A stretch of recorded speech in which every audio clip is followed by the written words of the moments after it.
Twisted Tales Tuesday is when we read a fairy tale with a twist. Now, you've heard of The Princess and the Pea or Rapunzel or Snow White. Well, today we're reading The Princess and the Pizza. This story is by Mary Jane and Herm Ock. I hope you'll enjoy it. The Princess and the Pizza by Mary Jane and Herm Ock.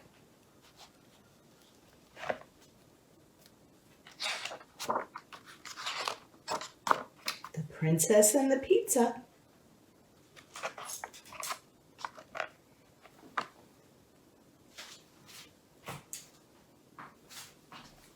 Princess Paulina needed a job. Her father had given up his throne to become a woodcarver and moved them to a humble shack in the neighboring kingdom. Since the king was still learning, his carvings didn't sell, and Paulina's garden barely kept enough on the table. Paulina missed princessing. She missed walking the peacock in the royal garden, surveying the kingdom from the castle tower, and doing the princess wave in royal processions. Look, there she is. And there's the king. Paulina tried walking a stray chicken around her shack, but it only pecked at her bare toes. Surveying the kingdom from the shack's leaky roof made even more holes. She tried princess waving to the townspeople from her father's cart, but nobody bothered to wave back. They just thought she was swatting at flies. There's a chicken, and I bet the chicken was pecking at her toes. There's the king, and look, the royal horse. And the townspeople are just looking at her like, One day, a page rode past the shack, announcing that Queen Zelda of Blom was seeking a true princess to become the bride of her son, Prince Rupert. "This is my chance to get back to princessing," Paulina cried. She rummaged through her trunk of ex-princess stuff, brushed the wood shavings from her best ball gown, and blew away the bits of sawdust that clung to her diamond tiara. Then she tucked a piece of garlic into her bodice for good luck, snipped some fragrant herbs to cover up the garlic smell, and headed for the castle. So here's her diamond tiara. A tiara is a princess's crown.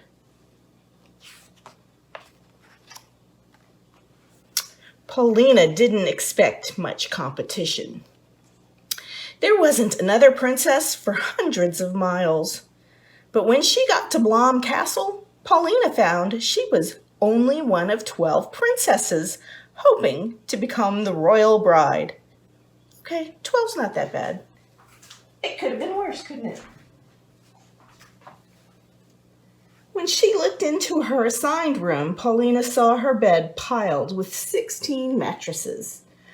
Oh, for Pete's sake. The old Princess and the Pea trick. That's so once upon a time. Naturally, Paulina didn't sleep all night because she felt the lumpy pea through all of the mattresses. When the 12 princesses gathered in the throne room the next morning, the 7 who looked bright-eyed were sent home. Now only Paulina and 4 other sleepy princesses remained. First, they were made to write essays entitled, "Why I Want to Have the Gracious and Exquisitely Beautiful Queen Zelda for My Mother-in-Law." Prince Rupert and Queen Zelda finally appeared on the balcony. Queen Zelda did all the talking. That's Queen Zelda.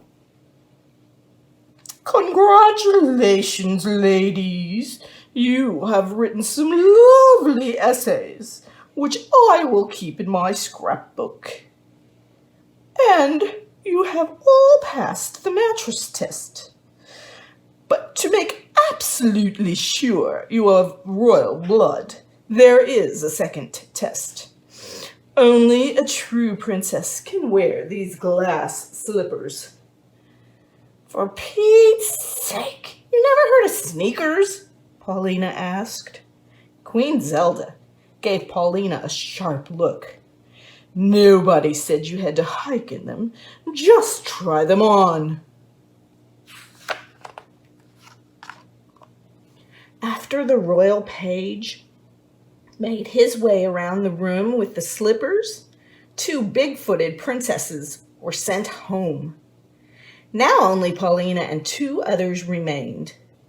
One was followed around by 7 strange little men, and the other had such a long braid dragging behind her, Paulina kept tripping over it. For Pete's sake, you never heard of scissors? Paulina cried. Queen Zelda glared at Paulina. You have all passed the second princess test.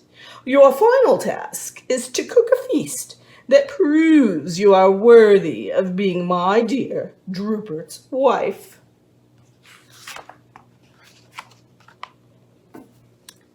This set up a wail among the princesses, especially Paulina. For Pete's sake, you have no royal chef? Silence, said the queen. The table holds the makings for 3 fine feasts.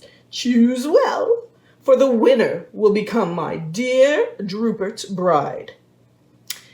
As Paulina started for the table, the long-haired princess tripped her, then loaded up with food. By the time Paulina got there, the 7 strange little men had run off with everything but some flour, yeast, water, 3 overripe tomatoes, and a hunk of stale cheese. Hey, that's not fair. Queen Zelda, will you help me? No, said the queen, because you have a big mouth. She does, doesn't she? A servant escorted Paulina to her room and locked the door. Hey, how can I cook without a bowl or spoons or pots? There was no reply. Paulina tried to make bread, kneading the flour, water, and yeast together, but it only stuck to the tray in a flattened mess. She squished the tomatoes over the dough to brighten it up a bit. It looked awful. She sprinkled cheese gratings over the top. It was still a mess, and Paulina was exhausted. For Pete's sake, where's your fairy godmother when you need her? I'm going to take a nap. She reached under the pile of mattresses, pulled out that offending pea, and climbed into bed.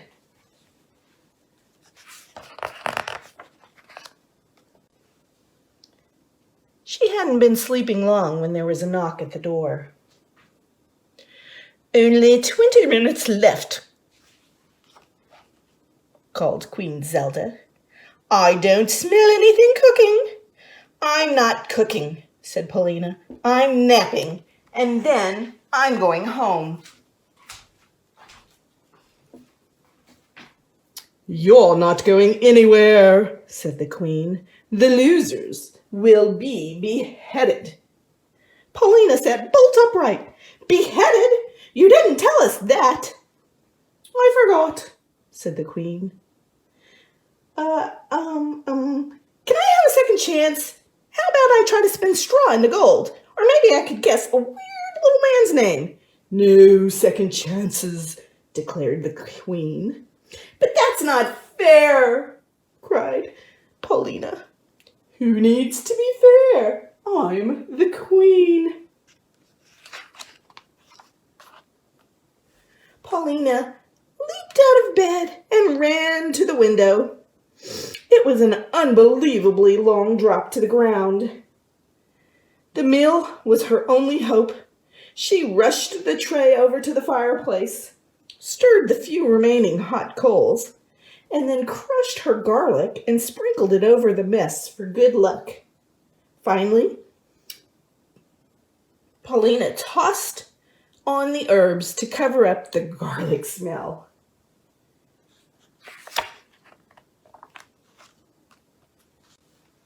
Paulina paced back and forth, planning her escape. Perhaps she could make a deal with the long-haired princess to climb down her braid.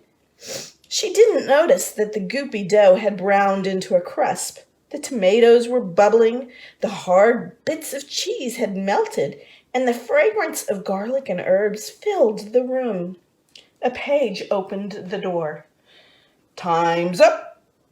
Paulina took a deep breath and carried her tray into the great dining room.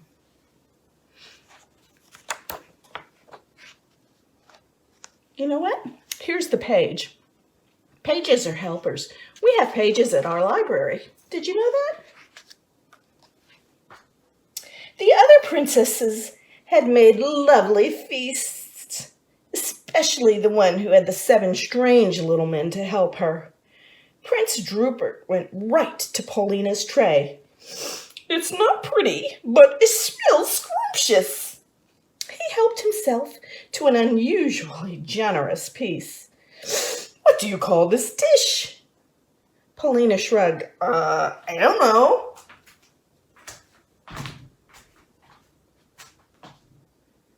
"It can't be an official entry in the contest if it doesn't have a name," said the queen. "Oh, for Pete's sake," Paulina muttered. "What's that?" snapped the queen. "Pete's what?" Remembering the beheading threat, Paulina frantically tried to think of a name. "It's Pete's,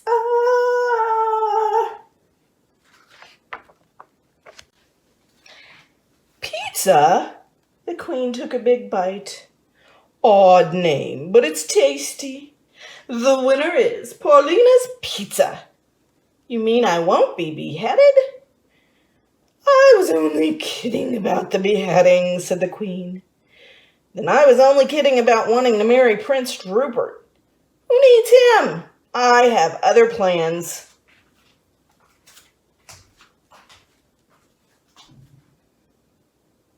"Will you leave your recipe?" asked the queen. "No way," said Paulina. "It's just become a family secret." She headed for the door. "I liked you best," whined the queen, following close behind. "Oh, for Pete's sake," muttered Paulina as she stomped across the drawbridge.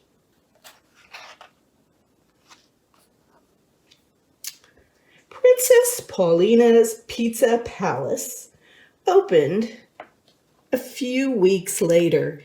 It featured unusual carved furniture and 50 kinds of pizza. Every Thursday on the royal chef's night off, Queen Zelda and Prince Rupert came to Paulina's for popcorn, pineapple, pizza. They often stayed to play cards with Paulina's father. Look at her specials. They're so, different. Would you eat a butterscotch broccoli pizza or a chocolate chicken pizza? How about an avocado apricot pizza? Pickle parsnip, rosemary rhubarb? Those are weird pizzas. Leave it to Princess Paulina, right? From then on, whenever Paulina drove her pizza delivery cart through town doing the princess wave, everybody waved back and ran after her, asking about the day's specials. Life was good. Paulina was grateful not to have Queen Zelda for her mother-in-law, but she still worried about one little thing. I wonder what. Look, she's got a piece of pizza in front of the horse.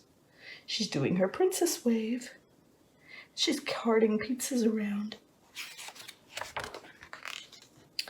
She worried about getting Queen Zelda as her stepmother. The end. Oh, we've heard of princesses and stepmothers, haven't we? Well, I hope you enjoyed the story. Okay, in honor of Princess Paulina's silly pizzas, we're going to make a pineapple pizza with cheese. So it's got some cheese on there. We're going to put a little more. I really like cheese. Not sure about pineapples on pizza, though. I can tell you that much.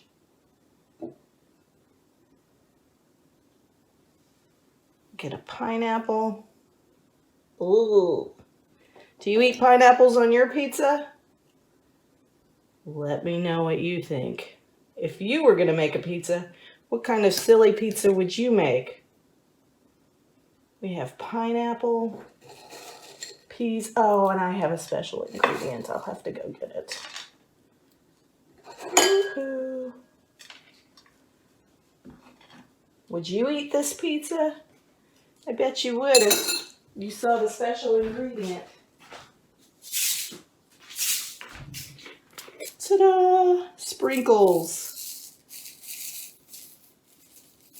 Pineapple, peas, cheese, and sprinkles. Okay, everybody, the pizza's ready. I don't know.